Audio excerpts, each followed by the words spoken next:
Share.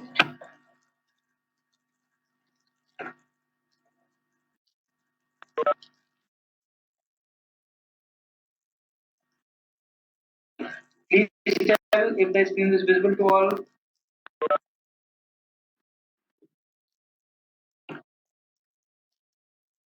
Please respond in the chat box whether the screen is visible. Screen is visible.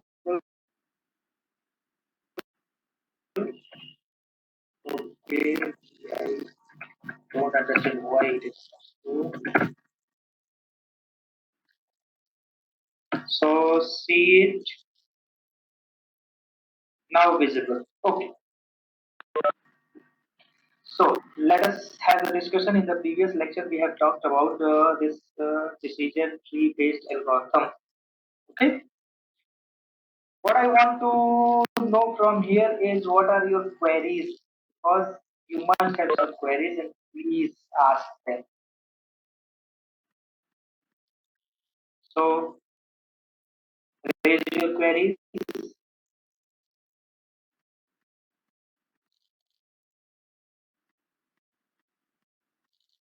Yes, queries please.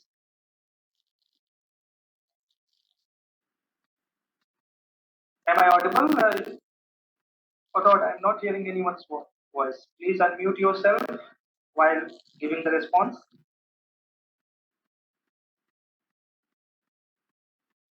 Hurry up. Is everything okay? Shall I move on?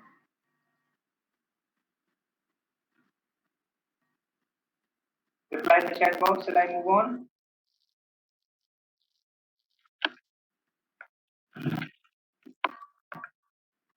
Shall I move on?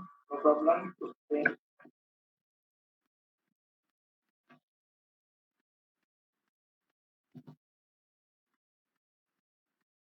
Shall I move on? Yes, sir. Okay, fine, but no one is asking any query. I am still waiting. If any query is there, ask it. Okay. So let us proceed further in the previous. Yes. No query is there. I am going to move forward. See here, in the previous lecture, we have seen some popular attribute selection measures. The name of them were information gain, Gini index, and gain ratio.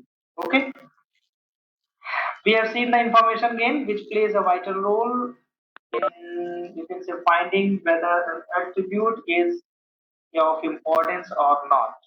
So we have calculated it with the help of this information D, which was equals to minus pi log base to pi, I equals to 1 to m.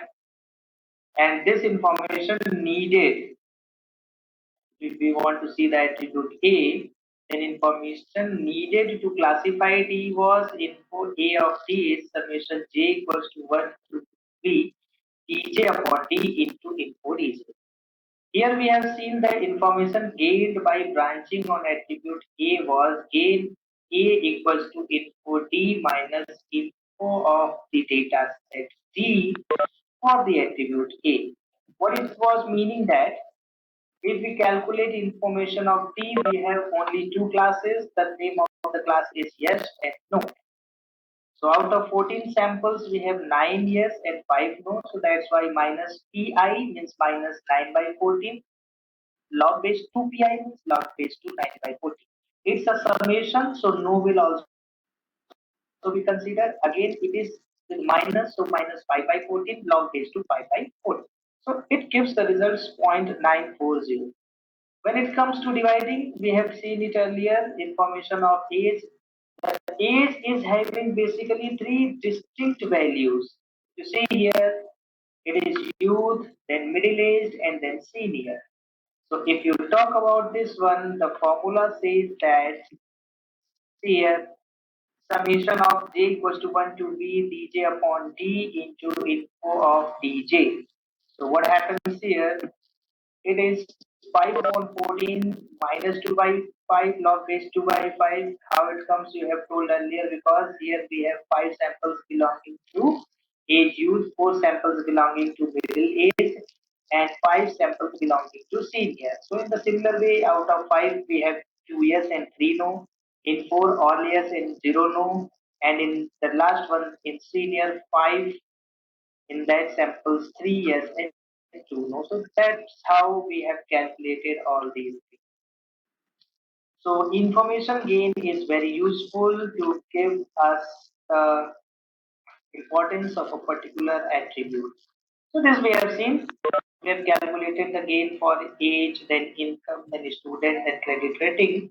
It comes out to be like this: 0.246, 0.29, okay, 0.151, 0.048, and we have found that this one is important. In the similar way, we have calculated and find out the decision tree.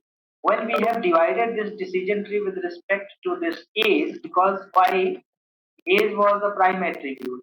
The gain in age was 0.246, which was the highest among gain of income, student credit rating, and age itself. So, youth से आपने divide किया, middle age, senior. Pay attention. In the middle age, if you see, yes, anyone asking something? Sir Purwal sir कुछ कह रहा था. Ask yes. कोई confusion हो? Raise your query, please. Sir वो आयुष्मान कह रहा था सर वो नहीं पा रहा पता नहीं क्यों. क्या चीज बेटा? सर वो आयुष्मान सिंह है सर, रोल नंबर 3 सर, वो कह रहा था क्लास ज्वाइन नहीं हो रही, पता नहीं क्यों. वो कह रहा था मैसेज उसके घर में तो वो हो गया, चोरी हो गई थी. वो ज्वाइन नहीं हो पा रहा है, क्या बता रहे हो आप? हाँ सर, वो सर सर हाँ सर, वो घर में थोड़ा प्रॉब्लम हो गई है. पता नहीं सर क्यों उसको कह रहा था कि बेटा आवाज आपकी गूंज रही है, थोड़ा आराम से बोलो, आवाज आपकी गूंज रही है. सर ये बोल रहा था सर, ये सर ने उसको ग्रुप से भी निकाल दिया था सर, पता नहीं क्यों सर. सर वो बहुत दिक्कत हो गई सर. पासवर्ड मिल नहीं पाता है सर, इसी वजह से क्लास ज्वाइन करने की कोशिश कर रहा था. 003 रोल नंबर है सर, उसके घर में सर प्रॉब्लम हो गई थोड़ी. ठीक है सर. अच्छा चलो, I will take care of that, है ना? Thank you. I will take care of that. Okay, now mute yourself. And if you have any query, then you can stop me at any point. Yes, sir. Remember, okay? Query, if any, stop me. Sir आवाज आ रही sir? हाँ, तुम लोग की आ रही है, बिल्कुल आ रही है. सर आपकी आवाज सर थोड़ी सी अच्छी नहीं आ रही, मतलब फस कर रही है. हाँ सर. पूछ रही है? हाँ सर. क्योंकि मैं अभी देख रहा हूँ जब आप लोग की तरफ से मेरी साउंड मुझे आवाज आ रही है. हाँ सर, वो डबल आवाज आ रही है सर, गूंज रही आवाज. हाँ, तो ये प्रॉब्लम जानते हो कहाँ की हो? क्योंकि जब आपसे मैं बात कर रहा हूँ, हो सकता है कि आपने लाउडस्पीकर किया, उस वजह से मुझे मेरी आवाज सुनाई दे रही है. हाँ हो सकता है सर. इस वजह से. ठीक है, तो कोई बात नहीं, चलिए मूव करें फिर. हाँ ठीक है सर. पूर्वाल चले गया क्या? तो यहाँ पे भी हमने देखा कि अब आप लोग अपनी तरफ की साउंड म्यूट कर दीजिए बेटा. अच्छा ठीक है सर. हाँ, म्यूट कर दीजिए. Now it's fine. तो यहाँ we have seen that we have partition it into 3 parts. Age पे यूथ आ गया हमारा, ठीक है, फिर आ गया मिडिल एज, और मिडिल एज के बाद आ गया हमारा सीनियर. यूथ पे अब हमारी table income, student, credit rating और क्लास पे इस तरीके की बन गई. मिडिल एज में देखिए तो आपकी जो क्लास है वो बाय डिफॉल्ट यस को फोकस कर रही है, और जब आप देखते हैं मिडिल एज सॉरी सीनियर को, तो आपकी टेबल ये बन रही है. अब इस डिसीजन को थोड़ा सा एक्सप्लेन करने के आप सब देख रहे हैं कि मिडिल एज के बाद से किसी भी वैल्यू का कोई लेना देना नहीं है. ये क्लास बिलोंग कर रहा है, देखिए क्लास को आ रही है. फिर आप ये मेरा डेटा सेट है, इस तरीके से आपने तो इसमें कैलकुलेट कर दिया. तो यहाँ पे अब आपने देखा कि जब हम आ रहे हैं यूथ पे, तब हमारे पास जो भी एट्रीब्यूट्स बच रहे हैं, इनकम, स्टूडेंट, क्रेडिट रेटिंग, इन तीनों में आप देख रहे हैं तो 3 आपके पास अवेलेबल है, इनकम, स्टूडेंट, क्रेडिट रेटिंग, जिसमें से आपकी जो सबसे ज्यादा इंफॉर्मेशन गेन है वो है सेकंड वाले की, गेन ऑफ स्टूडेंट, तो 0.970। तो यहाँ पे अब हम सेलेक्ट करेंगे स्टूडेंट को। तो ये चीजें हमें यहाँ पे ध्यान देनी है कि हाउ वी आर मूविंग। अब आप स्टूडेंट सेलेक्ट करेंगे, स्टूडेंट सेलेक्ट करने में आपको 2 वैल्यूज दिख रही हैं, नो, यस। नो पे आपने देखा तो आपकी टेबल पे अब आ गया इनकम और credit rating with the class by computer, no. Yes पे आप देखिए तो आपके पास आ गया income, credit rating with the class by computer. तो यहाँ पे देखिए आप टोटल आपको नो मिल रहा है और यस पे टोटल यस मिल रहा है। तो बाय डिफॉल्ट अब हम यहाँ क्या कर सकते हैं, when student no by computer no, when student yes by computer yes। यही काम आप बिल्कुल सीनियर साइड पे करेंगे। ये आपकी टेबल है, इस टेबल में आपके पास कौन सा एट्रीब्यूट दिख रहे हैं जिन्हें आपको देखना है, इनकम, स्टूडेंट और क्रेडिट रेटिंग। तो सीनियर के बाद हम किसको देखें, इनकम को, स्टूडेंट को या क्रेडिट रेटिंग को। तो आप यहाँ पे देखेंगे तो you will see that income, credit rating, student 0.570 आ गया इनकम का, 0.570 ही आपका आया स्टूडेंट का, लेकिन क्रेडिट रेटिंग जो है 0.970 आ गया है इंफॉर्मेशन। तो आपने यहाँ पे इसको सिलेक्ट कर लिया क्रेडिट रेटिंग को। अब आपके पास 2 अवेलेबल चॉइसेस हैं, एक्सीलेंट और फेयर। एक्सीलेंट में आपको बाय कंप्यूटर नो दिख रहा है और फेयर में आपको बाय कंप्यूटर टोटली यस दिख रहा है। If the class is here constant, यहाँ पे टोटल नो दिख रही है, यहाँ टोटल यस दिख रही है, तो अब हम बाय डिफॉल्ट क्या करेंगे, ये काम कर देंगे। ये अगर क्लास एक्सीलेंट है तो बाय कंप्यूटर नो हो जाएगा, अगर class credit rating sorry fair है तो बाय कंप्यूटर यस हो जाएगा। और इस तरीके से आपने अपनी पूरी डिसीजन ट्री को कंस्ट्रक्ट कर दिया है।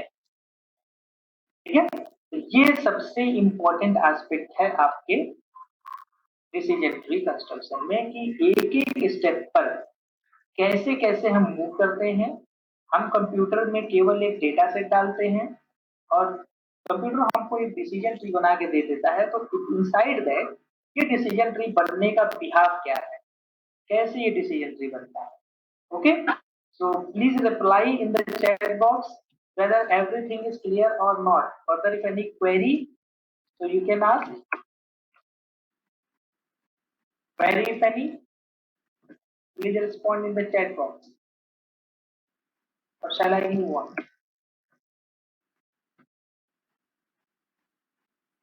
So this was all about this decision tree, how we can construct a decision tree, the basic idea behind it.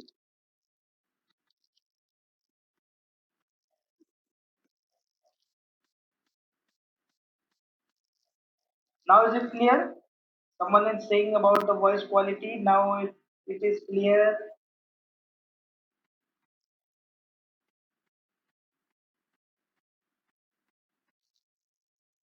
Okay, okay, fine.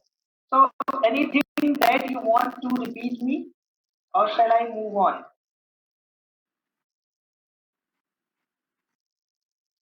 So I am moving on. Okay. So let us see the other things. Yes, anyone? Any query? No problem. So this way we have seen how to construct a decision tree, and now our target is to understand. Remember, no one is going to ask you this construction of decision tree because it's a very lengthy topic. Okay. So what you are going to see here now is the various other attribute measures that are used in decision tree. Okay. So we are going to compute information gain for continuous valued attributes.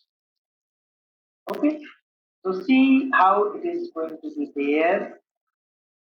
Remember, we have seen information gain. Now we are moving to gain ratio. Then we will move to this Gini index. So see, what are while these things a are? is less than b and If b you is less see, than d, जब the दोनों true problem होंगे with तो loop के अंदर information जाएगा, gain otherwise is loop it के is बाहर आएगा। biased. अब दोनों ट्रू होने के How you बाद can ये say it लूप is के biased? अंदर जाएगा, फिर इफ Suppose कंडीशन ट्रू होगी तो ये करेगा, और class ट्रू who हुई ये has करेगा, फिर got लूप में आ जाएगा। अगर maximum इफ फॉल्स हुई value. तो एल्स में Suppose आएगा, in एल्स this के अंदर फिर से while particular लूप लगाए, ये example, टास्क there करेगा were और फिर से while लूप 9 के अंदर आ yes जाएगा and वापस। 5 no. क्वेश्चन So नोट करो सब whenever लोग, there is an incoming कर रहे हो tuple note? of unknown class, what will happen? It will be hello, more oriented toward the yes class because it has got the more yes values. तुम लोग So अपना how mute we क्यों can नहीं करते हो? सब overcome लोग it? Mute It can करते be हो, क्यों overcome with the mute help करे हो? of this information. This gain ratio. What is that? Unmute कर लो, Let's कम see से कम here. 8-10 लोग तो अनम्यूट रहो। Information gain measure is biased towards attribute with a large number of values. They will question always note किया? keep question all note the किया? things towards them. Yes, sir. So what happens? हाँ, तो अब बताओ solution क्या होगा? पहले क्या करें? It uses gain ratio to overcome the problem. Now what is split? If A less Info than B. A of If a particular less than data b, is ठीक B, है, then you can just see the equation summation of j Go equals to to dash. 1 to v, obviously with go to minus dash, चलो ठीक है, minus बिल्कुल sign. सही है। If a is less than b, upon t go to into dash. log base 2 second, ej अगर upon t. पहली condition false हो गई, बीच में And एंड you लगा see, है, the basic thing in gain ratio is gain divided by split info a. तो while के बाहर चला We have जाएगा. already seen how तो to क्या लिखें सेकंड लाइन calculate the में? gain. go to Okay. One thing Dash that is or- required, how to find out the split info Next. और भी of बताया a था कुछ particular नेक्स्ट, बगल में attribute. नेक्स्ट ब्रैकेट में, So ताकि आपको see, पता रहे कि प्रोग्राम के बाहर I जाए। नेक्स्ट मतलब want प्रोग्राम to के बाहर। find the Line number split third. info of income. So first I need to find the gain of Second A. condition check करेंगे sir. That is gain of income, and that we have seen here. Please see, If I am b is moving less to than that d, go point. to dash. Line number Here 4th. you can see that the gain of income we have found by it is 0.029. अगर दूसरी false So हो गई we condition put तो it क्या over करें? there. Go We to put dash it next. over there. That is Go to dash next, ठीक है। 0.029. अब This one. Line number 5th, Divided by split info A, and what दोनों while split loop की info condition A true हो गई। here does is you have to divide among all the partitions d upon c 1 into log go base to 2 d dash. upon d. हाँ, If you see here, go to If dash, A- this ठीक है, income is divided into three ठीक है। parts: low, अब नीचे medium, देखना, and high. Else में एक और while loop लगा है, So 4 ध्यान से। by 14. With all the samples, 4 by 14 log base 2, 4 by 14. Hello sir, line number Yes. 6th, sir आवाज आ नहीं रही है सर। नहीं आ रही है बेटा। Go to dash. नहीं सर। तुम सॉल्यूशन देखो, आवाज इससे दो तुम्हारा बार गलत आ हो रहा है। सॉल्यूशन मत देखो, वो बार अपना आ रही है। लॉजिक तो बताओ।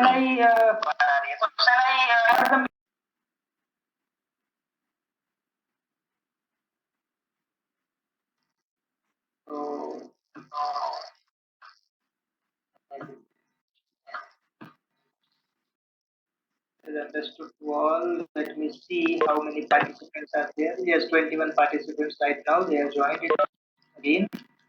Waiting for the others to join. हाँ सर, अब आ रही सर आवाज। वो जानते हैं बेटा, वो सब नेटवर्क का ही इशू रहता है या मीटिंग में। जैसे 1-2 दिन हमने क्यों स्विच किया था आपको जूम पे, हमारी आवाज पहुंच ही नहीं रही थी आप तक। हाँ, ये कुछ दिक्कत हो जाती है। अच्छी बात ये है कि आप बीच में मुझे रोक दिया करो, है ना, क्योंकि मुझे ये पता नहीं चलेगा तो फिर अननेसेसरी वो काम होगा, कोई मतलब नहीं रहेगा उसका। ओके, तो लेट अदर्स कम। 23 स्टूडेंट्स हैं ज्वाइन। तो इसको थोड़ा सा समझ लेते हैं बेटा। यहाँ आपका एक क्वेश्चन बनता है, मैं सीधे सीधे शब्दों में बता देता हूँ कि जो डिसीजन ट्री क्या है और डिसीजन ट्री एट्रीब्यूट को मेजर करने के कौन कौन से मेथड हैं। तो एट्रीब्यूट मेजर करने का जो हमारा मेथड है, वो पहला मेथड कहलाता है इंफॉर्मेशन गेन। आपने इंफॉर्मेशन गेन पढ़ लिया, कोई कंफ्यूजन तो नहीं है उसमें? नहीं सर। नहीं है। दूसरा क्या होता है? Gain ratio. हाँ पूछिए सर रोल नंबर 3 सर शायद ज्वाइन करा है सर। अच्छा, ज्वाइन करा। एक्चुअली देखिए, हम आपको एक बात बता दें, हम जब सेशन एंड करते हैं अपना, तो हम चैट बॉक्स को सेव कर लेते हैं, है ना। तो आप लोग, हम लोग चैटिंग करते हैं तो उसको कंट्रोल-C, कंट्रोल-V करके हम सेव कर लेते हैं। तो आप ये ध्यान रखिएगा कि आपकी अटेंडेंस चैट बॉक्स में जब हम बोलें तब होनी चाहिए, है ना। हाँ। हाँ।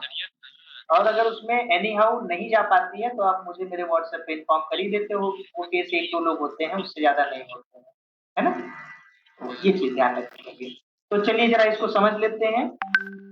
तो हमने ये कहा कि भाई इंफॉर्मेशन गेन बायस्ड है। क्यों? क्योंकि यदि किसी भी आप देखिए नंबर ऑफ क्लासेस है, पहले से अगर कोई क्लास हावी है तो दूसरे एक अननोन सैंपल के उधर ही जाने के चांस ज्यादा हो जाते हैं। इसी प्रॉब्लम को दूर करने के लिए एक नया कॉन्सेप्ट लाते हैं, उसका नाम है स्प्लिट इन्फो।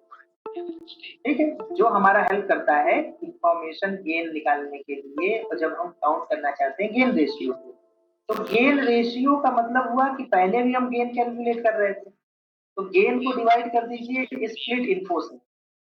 तो गेन आपको अभी जैसे मैंने दिखाया कि गेन आपने इनकम का पहले कैलकुलेट किया हुआ है, एक बार फिर से दिखा देते हैं। तो देखिए आप ये देखिए इस जगह पे आइए, तो आपने कहा कि सर हमने गेन ऑफ इसको ये कैलकुलेट किया हुआ था, इनकम का 0.29 आया हुआ है, कोई दिक्कत नहीं, आपने यहाँ पे ये वैल्यू रख दी 0.029। और आपको इसको डिवाइड करना है स्प्लिट इन्फो ए से। स्प्लिट इन्फो ए का जो फॉर्मूला है टोटल डेटा सेट डी पे, वो ये कहता है कि आप ये देखिए कि वो एट्रीब्यूट कितने में डिवाइडेड है। तो आपको साफ दिख रहा है उसके 3 पार्टीशंस हैं, किसके? इनकम के, लो medium high.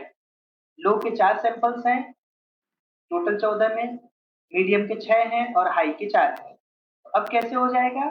TJ upon D, तो पहले का 4 अपॉन टोटल सैंपल्स है 14, log base 2 TJ upon D, तो 4 upon 14। It is just -4/14 log base 2 4/14। फिर अगला माइनस लगा करके आपने किसको लिया? मीडियम वाले को लिया। मीडियम के सैंपल आपके 6 हैं, तो 6/14 log base 2 6/14। अगला आपका हाई है, तो हाई के 4 सैंपल्स हैं, तो 4/14 log base 2 4/14। ये पॉइंट आपको मिल गया 1.557। आपने इसको सीधे डिवाइड कर दिया और आपको वैल्यू मिल गई 0.01। कोई कंफ्यूजन बेटा यहाँ पे किसी को भी? गुड किसी भी आफ्टरनून। तरीके की? Good afternoon. कोई कंफ्यूजन बेटा? नहीं सर, कंफ्यूजन नहीं सर। समझ में आ रही है क्या कर रहे हैं, क्यों कर रहे हैं? यस नहीं आ रही सर, फिर से पूछिए समझ आप। नहीं आ रहा था।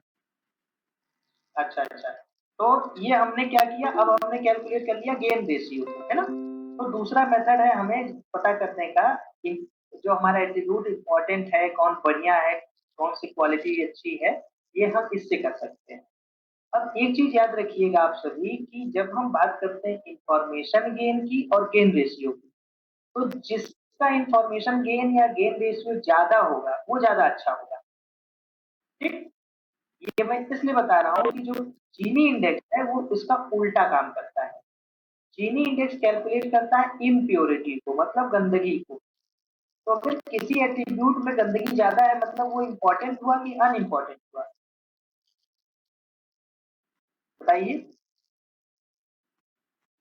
किसी एक एट्रीब्यूट की दूसरे के कंपैरिजन में इम्प्योरिटी यानी गंदगी उसमें ज्यादा है, तो वो कम इंपॉर्टेंट हुआ या ज्यादा इंपॉर्टेंट हुआ? Please respond. तो मुझे बताओ। सर कम क्वेश्चन फिर इम्पोर्टेंट से हुआ सर। बोलिए एक बार। कम इंपॉर्टेंट हुआ है, वेरी गुड, है ना, सर क्योंकि उसमें क्वेश्चन गंदगी बोल ज्यादा दीजिए है। एक बार। क्वेश्चन बता दीजिए सर एक बार फिर से। अच्छा फिर से सुनिए, हम अभी तक देखिए मैं आपको बार बार रिपीट कर देता हूं ताकि आप डाइवर्ट ना हो। हम पढ़ रहे हैं अभी कि अगर हमारे पास 5 एट्रीब्यूट दिए हुए हैं, उन पांचों में नंबर 1 कौन होगा, नंबर 2 कौन होगा, नंबर 3 कौन होगा, नंबर 4 कौन होगा और नंबर 5 कौन होगा। तो हम ये देखना चाहते हैं कि इनमें सबसे बढ़िया एट्रीब्यूट कौन सा है। इस एट्रीब्यूट को सिलेक्ट करने के लिए ही हमने पढ़ा इंफॉर्मेशन गेन, ठीक है, फिर हमने पढ़ा गेन रेशियो। इन दोनों से हमने देखा कि किस तरीके से हम दो एट्रीब्यूट्स के बीच में उनका कंपैरिजन करते हैं। तो एक लाइन हमने आपको बताई कि इंफॉर्मेशन गेन हो या गेन रेशियो हो, जिस एट्रीब्यूट का ज्यादा होगा वो ज्यादा अच्छा है। ये बात कंफर्म हो गई। अब दूसरी बात ये कह रहे हैं हम कि जो जीनी इंडेक्स है, जो तीसरी चीज है, जीनी इंडेक्स के बारे में आप ये जानिए कि जीनी इंडेक्स ये कहता है कि वो एक इम्प्योरिटी मेजर है, इम्प्योरिटी गंदगी। तो जिसका भी जीनी इंडेक्स ज्यादा होगा इसका मतलब वो इम्पोर्टेंट है कि अनइम्पोर्टेंट है? बस ये मेरा क्वेश्चन ये था, इम्पोर्टेंट। अनइम्पोर्टेंट है। यही चीज आपको याद रखनी है। ठीक, यस सर। इंफॉर्मेशन गेन और गेन रेशियो जिस भी एट्रीब्यूट का ज्यादा है वो ज्यादा अच्छा है, लेकिन अगर जीनी इंडेक्स जिस एट्रीब्यूट का सबसे कम है वो सबसे अच्छा है। तो अब आते हैं इस पे। तो जीनी इंडेक्स कैसे कैलकुलेट करते हैं बेटा? देखिए, जीनी इंडेक्स एक्चुअली इम्प्योरिटी को इंडिकेट करता है। किसी भी एट्रीब्यूट का अगर आपको जीनी कैलकुलेट करना है तो डेटा सेट के जीनी में से उस एट्रीब्यूट का जीनी माइनस कर दीजिए, जैसे हम इंफॉर्मेशन में करते हैं। अब ये कह रहा है कि अगर डेटा सेट डी कंटेन करता है एग्जांपल्स फ्रॉम एन क्लासेस, यानी आपके एन नंबर ऑफ क्लासेस हैं, तो जीनी इंडेक्स अगर आप कैलकुलेट करेंगे तो जीनी इंडेक्स की वैल्यू होती है 1 minus summation j equals to 1 to n p j square. तो 1 में से ये वैल्यू घटेगी। पीजे क्या है? Relative frequency of class J in D. इससे क्या होगा कि इसकी वैल्यू आपकी 1 से नीचे रहेगी। किस तरीके से आप ये देख रहे हैं कि अगर मान लीजिए आपके पास एक डेटा सेट डी है और वो टोटल 2 स्प्लिट्स में डिवाइडेड है, उसके दो सबसेट्स हैं D1 और D2। अब अगर आप जीनी इंडेक्स निकालेंगे तो उन दोनों का सम होगा। पहले तो उस एट्रीब्यूट को अगर आप देखेंगे तो दोनों का सम होगा और अलग अलग निकाला जाएगा, यानी पहला D1 अपॉन डी जीनी D1 हो जाएगा और दूसरा हो जाएगा D2 अपॉन डी जीनी D। इन सबको एक होते हुए जरा सा देख लेते हैं तो आपको ये पॉइंट क्लियर हो जाएगा। ये स्लाइड आपको याद है। जैसे देखिए, हमारे पुराने एग्जांपल में 9 टपल्स बाय कंप्यूटर यस के हैं और 5 नो के हैं, ये सबने देख लिया। तो अगर हम टोटल डेटा सेट की बात करें तो 1 माइनस पीजे स्क्वायर बोला है यहाँ पे, 1 minus summation j equals to 1 to n p j square. तो यहाँ हमारे एन की वैल्यू 2 है, दो क्लासेस है, एक क्लास नो है और एक क्लास यस है। तो 1 में से यस वाला माइनस कर दिया 9/14 स्क्वायर और फिर अगले में 5/14, इसकी वैल्यू आ गई 0.459। ये जीनी ऑफ टोटल डेटा सेट की है। अब आप ये देखिए कि आपका जो एट्रीब्यूट इनकम है उसको पार्टीशन कर दिया गया है D1 और D2 में। इसमें एक में आपके 10 सैंपल्स आ रहे हैं और दूसरे में 4 आ रहे हैं। तो सिंपली आप क्या करेंगे, अब आप लो मीडियम के लिए कैलकुलेट करेंगे तो ये हो जाएगा आपका पहले में 10 सैंपल है आउट ऑफ 14 सैंपल, तो 10/14 जीनी D1, अगले वाले में 4 है तो 4/14 जीनी D2, और यहाँ से आप ये वैल्यू निकाल लेंगे। तो इस तरीके से आपके पास जो तीसरी चीज मिलती है वो है आपका जीनी इंडेक्स। तो हमारे पास 3 मेजर्स हो गए, पहला था इंफॉर्मेशन गेन, दूसरा था आपका गेन रेशियो और तीसरा हो गया जीनी इंडेक्स। तो इनके फॉर्मूले और इक्वेशन याद रखेंगे, that is all. So finally coming to the summation point, comparing attribute selection measures, we have 3 measures in general basically। एक है आपका इंफॉर्मेशन गेन, लेकिन इसकी प्रॉब्लम क्या है, ये बायस्ड है मल्टी वैलिड एट्रीब्यूट्स के ओर। गेन रेशियो ये प्रेफर करता है अनबैलेंस स्प्लिट को, fit one partition is much smaller than the other, ये इसका काम है। जीनी इंडेक्स क्या करता है, ये मल्टी वैल्यूड एट्रीब्यूट्स की ओर फोकस करता है। It has difficulty when number of classes is large. Okay, so it tends to favor tests that result in equal size partitions and purity in both participants। तो अब देखते हैं इसमें हुआ क्या था, ये आप पढ़ लीजिएगा। लास्ट पॉइंट हम एक और डिस्कस कर रहे हैं। एक काम आप सभी लोग कर दीजिए please, in the chat box right now I am seeing the total participants very less. It is showing over here total only 33 participants I am seeing over here. I don't know where are the rest. I see Jaiswal, Badal, Damesh. Attendance being asked on a daily basis. So please here in the chat box write your attendance. So attendance. Yes. All of you please write your attendance. I'm seeing over there.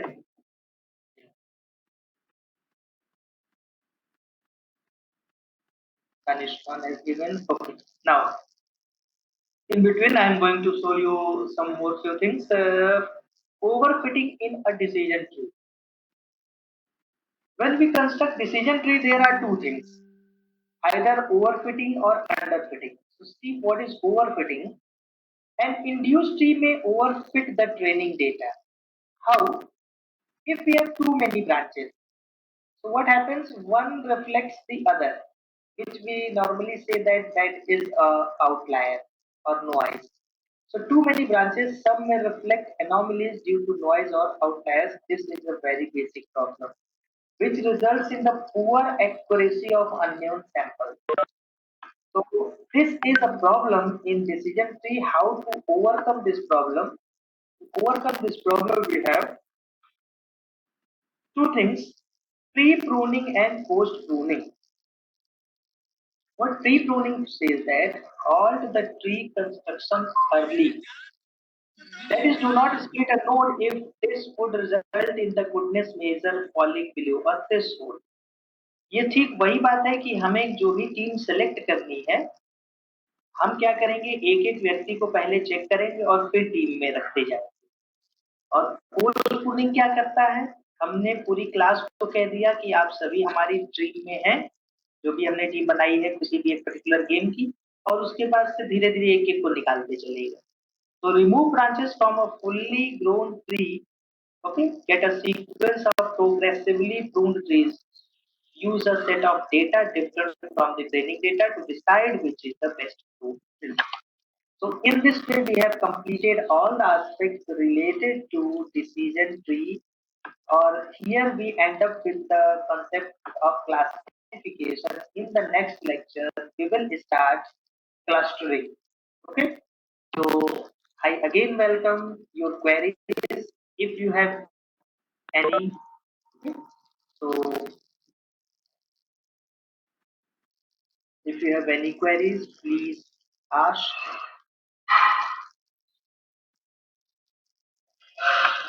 I'm waiting. Is the attendance over? Everyone has given the attendance. I'm waiting. I'm waiting for both of the things, your query and the attendance. So please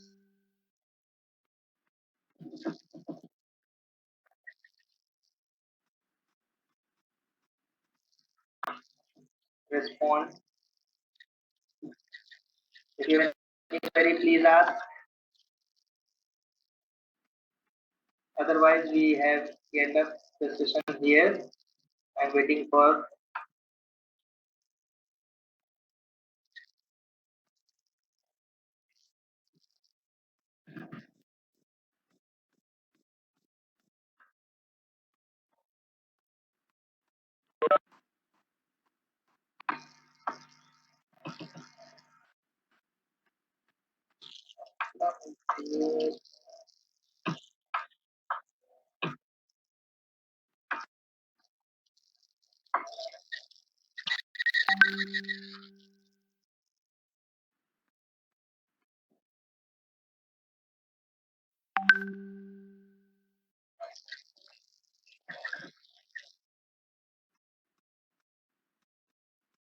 Okay, any query, please?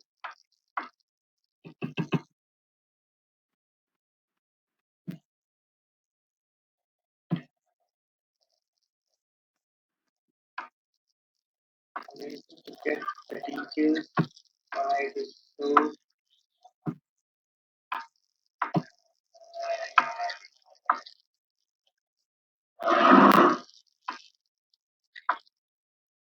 Class खत्म हो गई क्या? हाँ, आप query पूछ सकते हैं, अभी हम अटेंडेंस का वेट कर रहे हैं। ठीक है, हाँ, अटेंडेंस किसी की छूटनी नहीं चाहिए, तो हम अटेंडेंस का वेट कर रहे हैं, आपकी क्वेरी का भी वेट कर रहे हैं। आपकी और कोई क्वेरी हो तो आप इसको पूछिए। एक तो आपके ये नए नए प्रॉब्लम्स जनरेट हो गई हैं, ये फ्री वाले सभी सिस्टम्स में। पहले चैट बॉक्स सेव हो जाता था, अब ये प्रॉब्लम कर रहा है।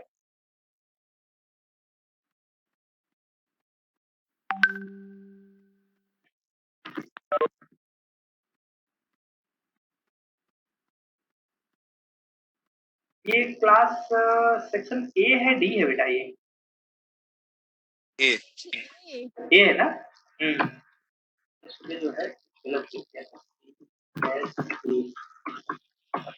तो जिनका अटेंडेंस हो गया है वो चाहे तो they can leave the session, no problem. Okay, and those who have any query they can ask, otherwise give your attendance. I am here mentioning the roll numbers of all of